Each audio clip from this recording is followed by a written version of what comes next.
And now here's part 2 of our episode. All right, Tyler.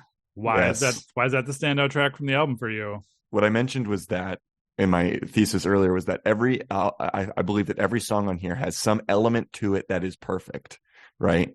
And so, and I think when we're talking about connective tissue between these songs, this album is all about pressure, building, and then release of it, right? Like there's just this contrast between build and like rise and fall, build and release, that kind of thing. And this song is a perfect example of that because it has this kind of like, it has this sort of steady build until it just reaches a flat out cruise towards the end, which is cool. And it doesn't go out of control at any point, but there is a steady through line, a train on which everything else is kind of floating, like Tom Cruise in Mission Impossible running across the top of a train, that kind of thing.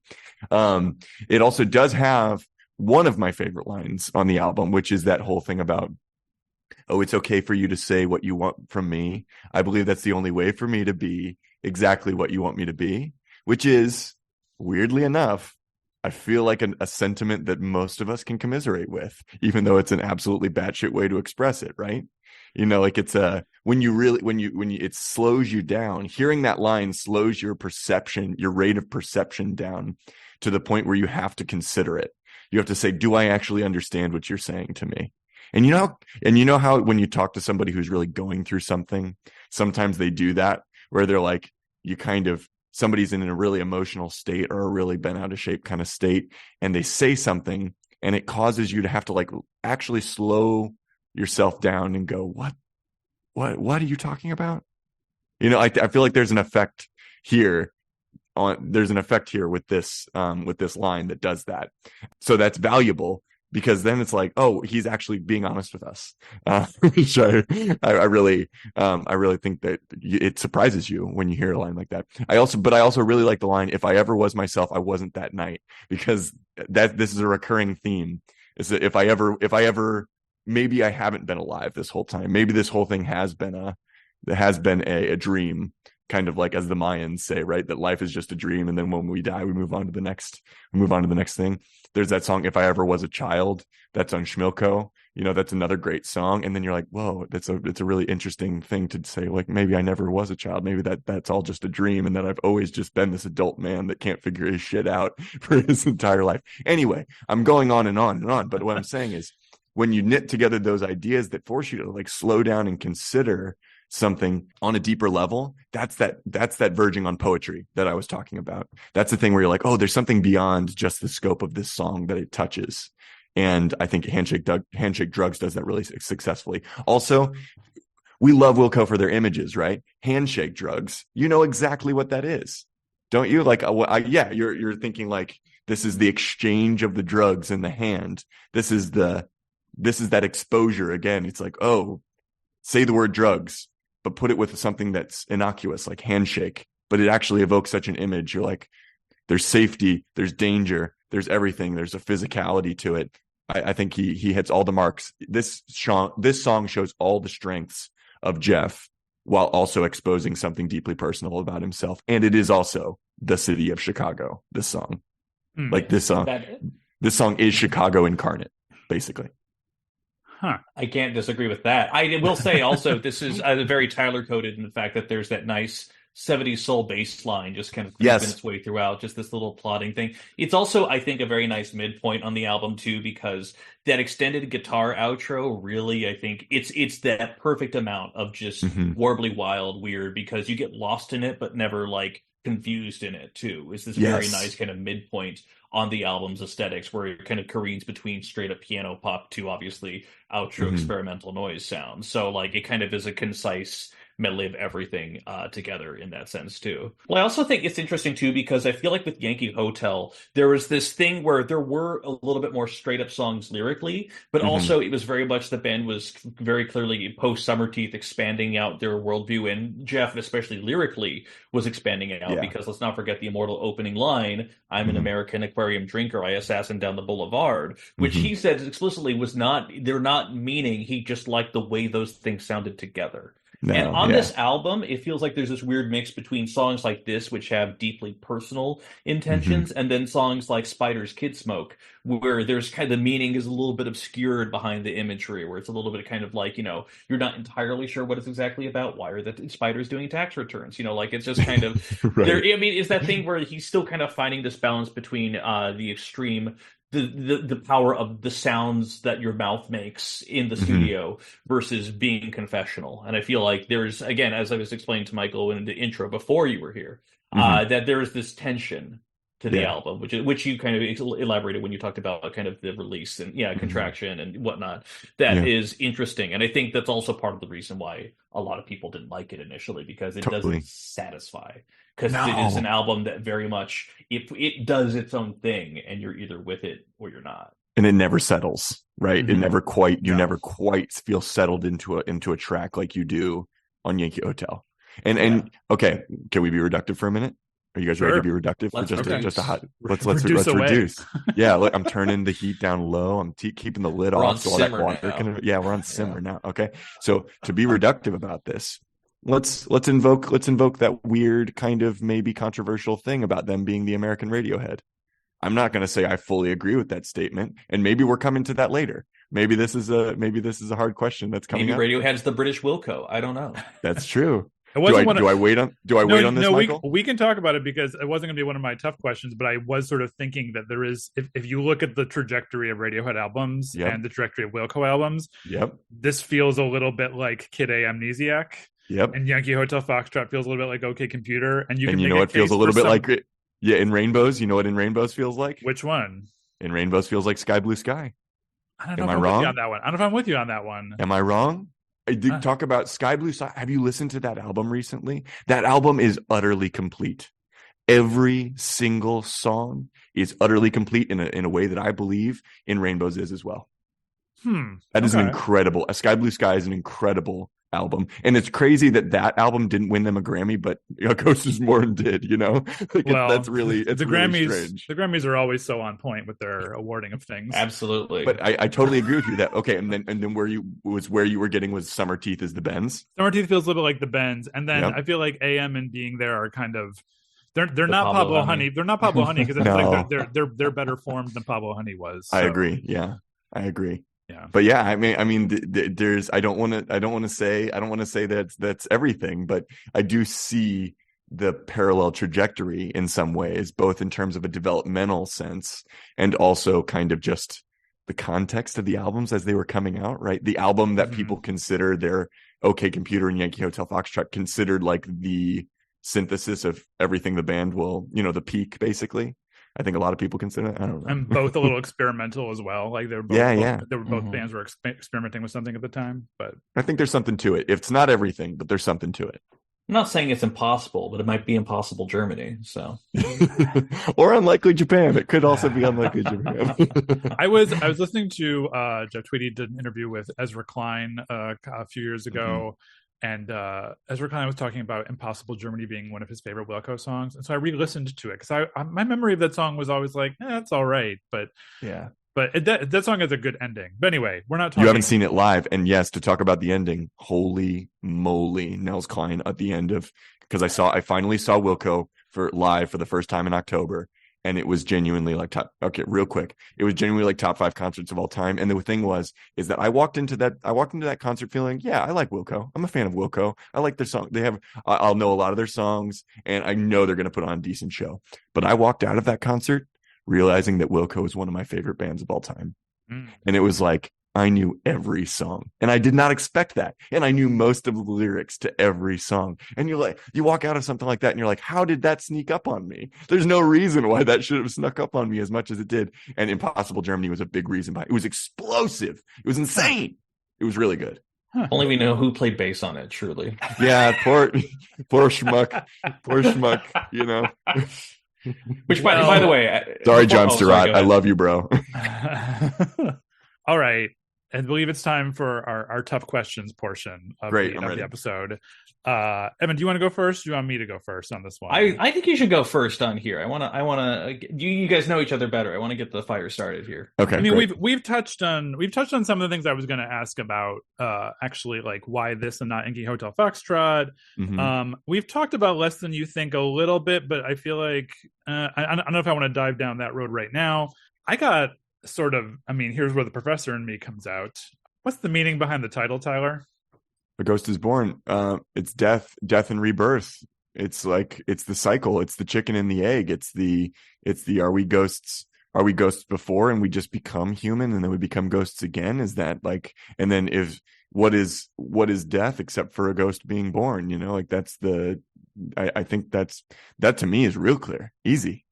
Well, but is there like a particular moment or song from the album that you feel like really encapsulates that? Like, I mean, I mean, all the talk about him and his, you know, going through, you know, painkiller addiction and migraines and you know, all that happening at the same time. I mean, he was not in a good place when this album was being recorded. But like, is there like a core from the album that feels like really encapsulates that, other than maybe the song that features that as its lyric? Well, you know, I don't know why this is the first thing that comes to mind, but one of my favorite songs on this album is Theologians, and that line about theologians, they don't know nothing about my soul. Oh, they don't know.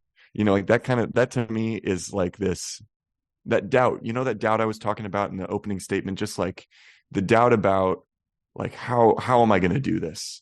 How am I going to make it through? You know, that kind of like sort of, that's sad. It's that sad hope, but also something that's very aware of our finitude, something that's very aware of how brief this all is. And you can see it in Handshake Drugs too, you know, like where it's almost this absorbing of a very specific day under a very specific set of circumstances, going to get a fix, right? And you're sort of absorbing that and feeling how it's all fleeting.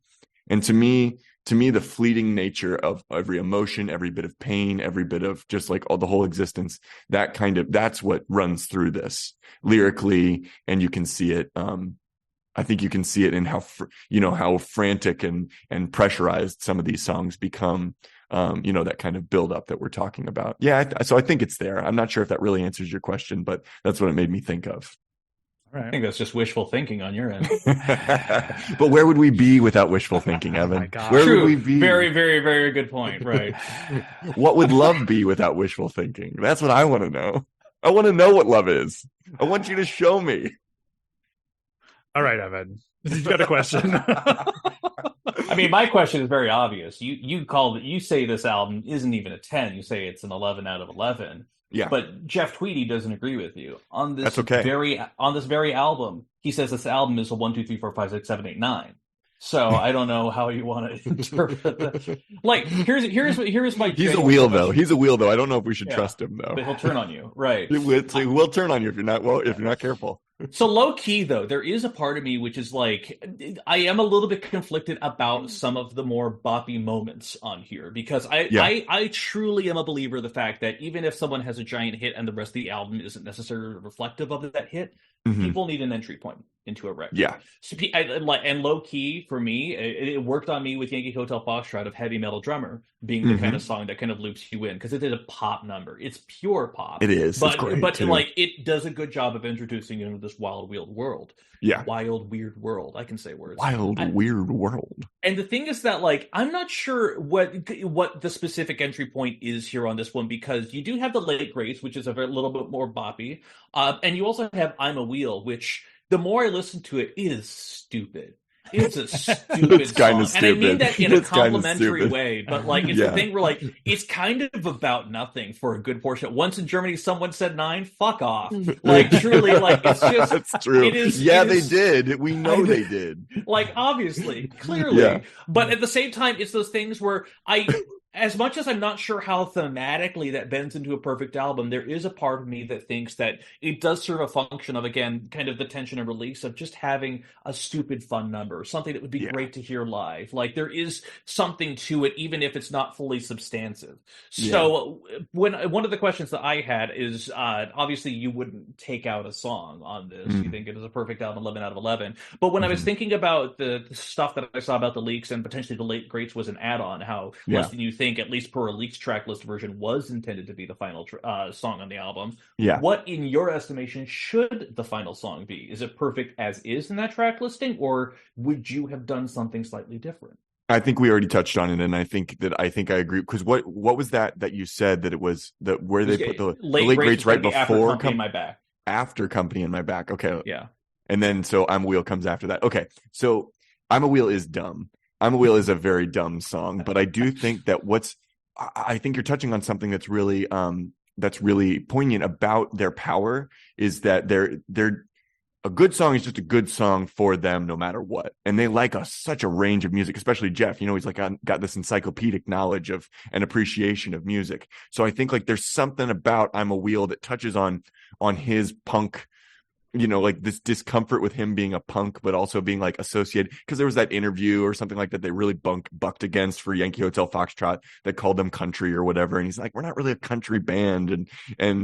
And I think he's always like kind of bucking against those labels, sometimes to a fault, sometimes to it's a little bit like, okay, Jeff, we get it. You read some of the reviews out there and they're pretty brutal. They're like really like calling them privileged and self-indulgent and all that kind of thing. And I think what they are is they're trying to bring everything bring in all of themselves, like they're bringing in the punk that he loved and that he watched in St. Louis as a kid when he'd go over there, in van, taking a van across the river from Belleville. And like, I know a lot of those venues, some of them are gone now, but like, it's really cool to have that connection. But anyway, I do think if we're going to change it, I would just kick the late greats back to the middle of the record and then have Less Than You Think. Cause then I think that would be the strongest way to keep the late greats in there instead of just dropping it off. Because I think there is room for it in the middle. I wouldn't want to get rid of it entirely, but it would serve better in the middle. I'm a little disappointed with Spotify because they currently add Kicking Television, which is a terrible song. But they added it on the album. Yeah, they added it in there like as part of the album, and people who didn't, purchase it in 2004 would have no idea. Here I am, here Grandpa here, being like, "Hey, welcome. We used to buy CDs to play in our car." But yeah, it's misrepresentation. So this isn't a tough question necessarily, but I am genuinely curious for this being an 11 out of 11 album. Yeah, did you feel that way when you heard it first? No. Okay. No. What is the journey that something about this? Okay, yeah. So I also entered Wilco through Yankee Hotel Foxtrot, right? And then you sort of think, like, obviously I didn't have this realization of how much this band meant to me until I saw them in October. And I kind of when I assess my relationship with the band overall, it's been that drip. It's been that drip over the years of like, oh, this band keeps coming up. They keep releasing records. I keep seeing them in the scene. I keep seeing interviews with Jeff Tweedy and like hearing the other things that he's involved with. He's always been part of the consciousness of me since I became somebody who listens to music in an intentional way. And I think there's something about this, all the other ways that I relate to Jeff Tweedy, right? Both being from the greater bi-state area of Illinois and St. Louis, the greater bi-state area there. And just his, a guy that lived in Chicago for a long time, sensitive freaking white guy from, like a pretty normal ass background. And like, that's something that I feel like it settled into me over time. And so then seeing a record like this, that to me, I can sense the pain in it. Like I said, I can sense the conflict, and I can sense the vulnerability of it in a way, coming from a person who I definitely identify with on so many levels. I think I was just saying, all right, Jeff, I'm along for the ride. You must have done it this way for some reason, right? And I trusted that. And so that's why something that could be perceived as a miss in some ways to me is just like a feature of this imperfect piece of this imperfect musical artifact, as I said earlier, that I think I carry very closely to me. All right. Well, Evan, do you have any further questions before we allow Tyler to make his closing statement? No, I think I can't think of anything specifically out of here outside of when you saw them live. What songs did they do from this? Oh, they did. Oh, I had the set list up. They did Hummingbird for sure. Hummingbird might have actually been the only one. Which features a kazoo, yes? There's a kazoo on that song. It does briefly. Yeah. It does briefly. They definitely played Hummingbird. And that's a good question, Evan, because that is Remember to Remember Me, standing still in your past, floating fast like a hummingbird is my favorite line on the album. And so I'm glad you brought that up. Okay. All right. Well, you have, Tyler, you have up to 2 uninterrupted minutes to make your closing statement for the perfection of Wilco's A Ghost is Born. Are you ready? Yes, I'm ready. All right. It's a soft 2 again. So, Thank you. Yeah. Okay. All right. Go for it. Thank you too. And so, the first part, you might have noticed was a bit more structured than my typical arguments. I like to kind of have I'm a bullets guy typically on this podcast, but my opening statement was pretty structured. This one I wanted to kind of see where the conversation went and kind of feel like I wanted to plug in the holes of what the story that I told about my relationship with this band. And I think one of them is that bit about seeing them live and having that realization. It's really, to me, the whole reason why I love doing this podcast, because it reminds you of those moments. It gives you an opportunity to articulate those moments where some kind of relationship settled in for you with an artist, which is just like, that's the bread and butter of why we do this damn thing, right? And so for me, I love that this is a turning point for the band. For a multitude of different reasons, both because of the personnel and because of their experiences as people. I love that people consider it kind of fucked up. I love that people are like, this isn't a great one. That adds to it for me, because I'm like, well, why do I love it so much? That must mean something, right? It hit me in the particular way. I think that it gave them the license to move in into a lot of different territory that now in their body of work, I think you can see them touching. And it's their most poetic album. It's the thing that reaches farthest and tries to express something inexpressible of every album in their body of work. And for that, I think it is indispensable. I wouldn't change it. It's perfect, and it goes all the way to 11. All right.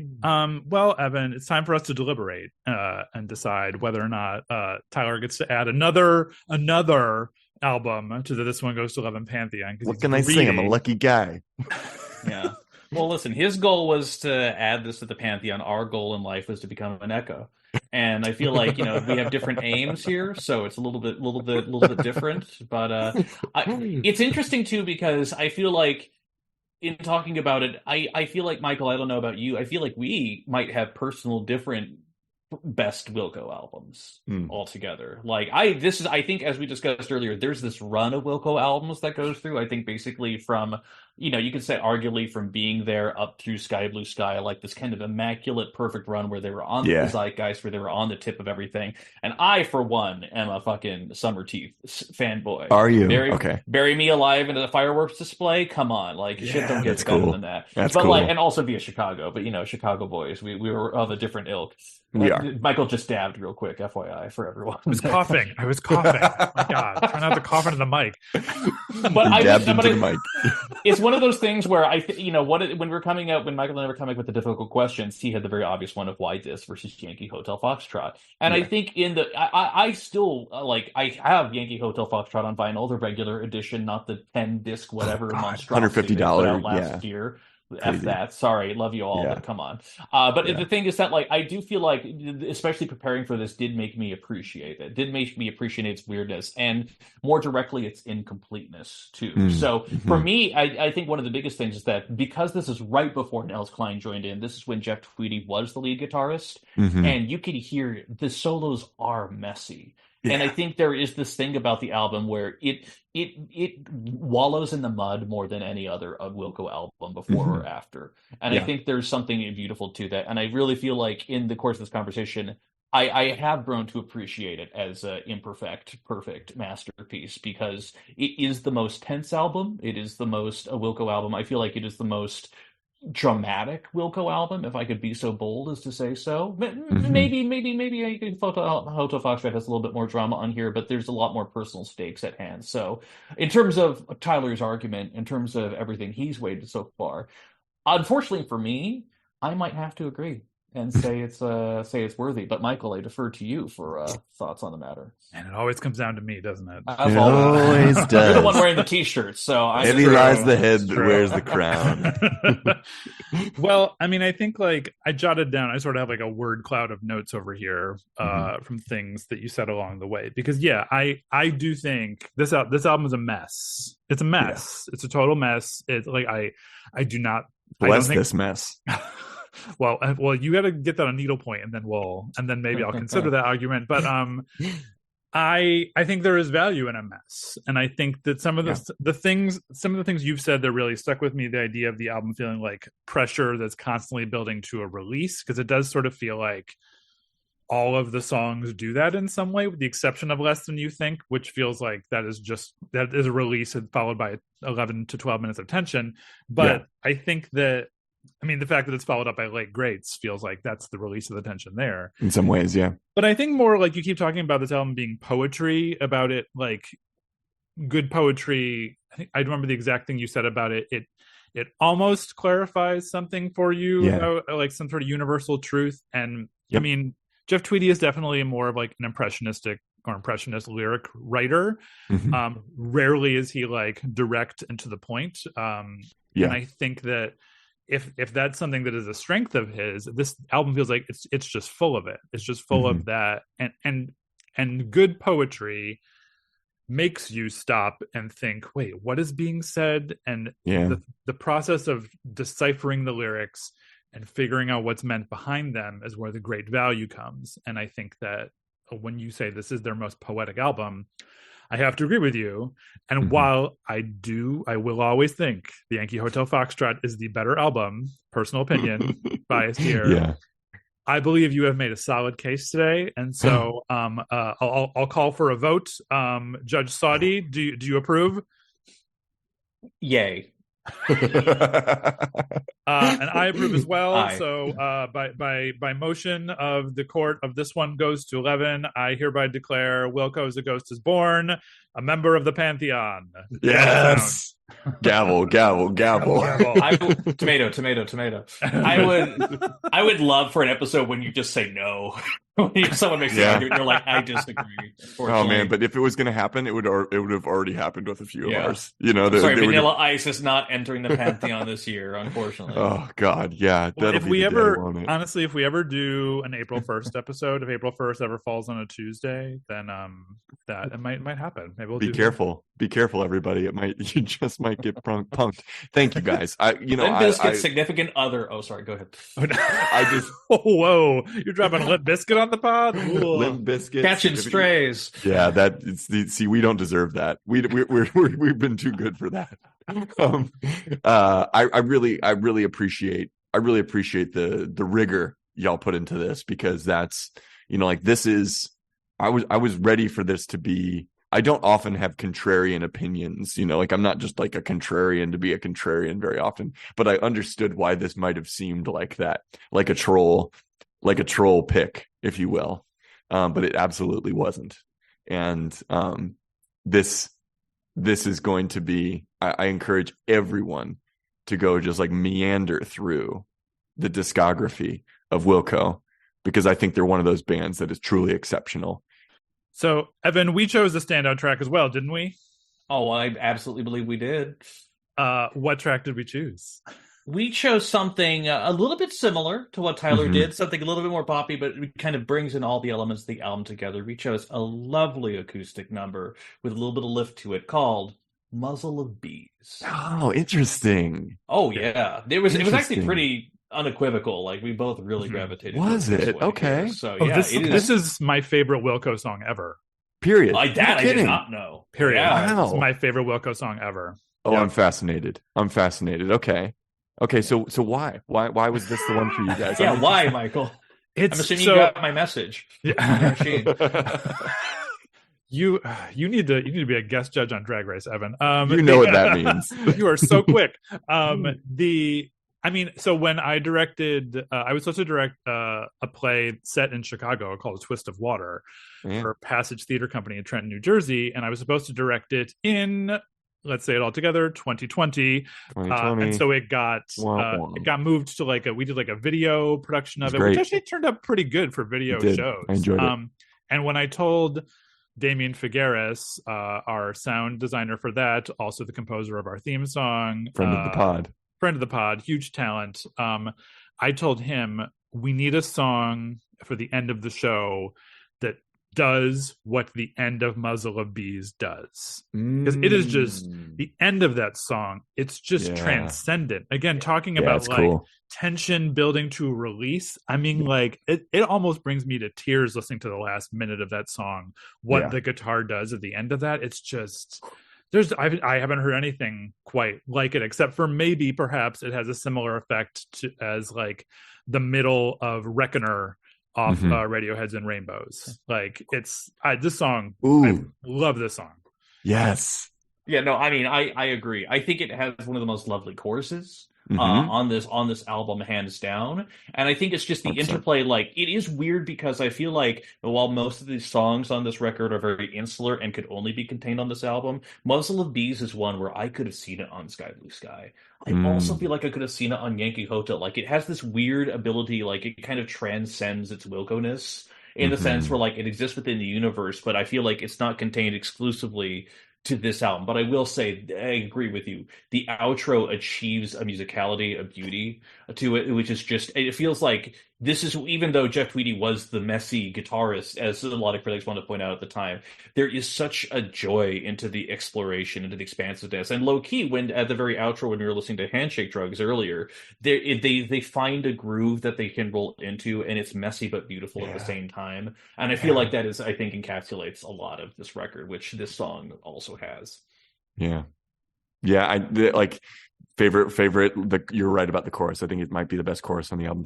The sun gets passed from tree to tree silently, then back to me, and then it becomes sun gets passed from sea to sea silently and back to me. I'm like, the scope just keeps widening and widening, and there's this warmth and this organic kind of thing, this moisture to you can feel the water and the sun and it's just really, it's amazing. And half of it's you, half of it's me. Lyrics, when Jeff has a moment to address somebody directly and put himself in the same room as somebody, I think is one of his great gifts as a lyricist. Because it's when he puts his attention on someone in a lyric, it's almost hard to listen to sometimes. It's so intimate. And I can't get enough of it. I still haven't. Well, we might talk a little bit more about Wilco, just three of us, because we're having such a good old time here. But that's all for this week, y'all. So hopefully you enjoyed our conversation, and we're back, baby. You'll tune in next week when I nominate an album to be added to the pantheon. And we'll see how that goes. Yes, we will. Tyler, thanks for doing this. Thank you guys, and thank you, Evan. Yeah, thank you for coming back. We're so glad to have you on, Tyler. Yeah. It was just, am I getting a pink slip right now? Am I getting fired? Evan, we'll send you a T-shirt. How's that sound? Oh, that sounds We have to. Absolutely. Thank you both for having me. Truly, it was a joy to be here. Sure. All right, everyone. We'll see you next week. Bye.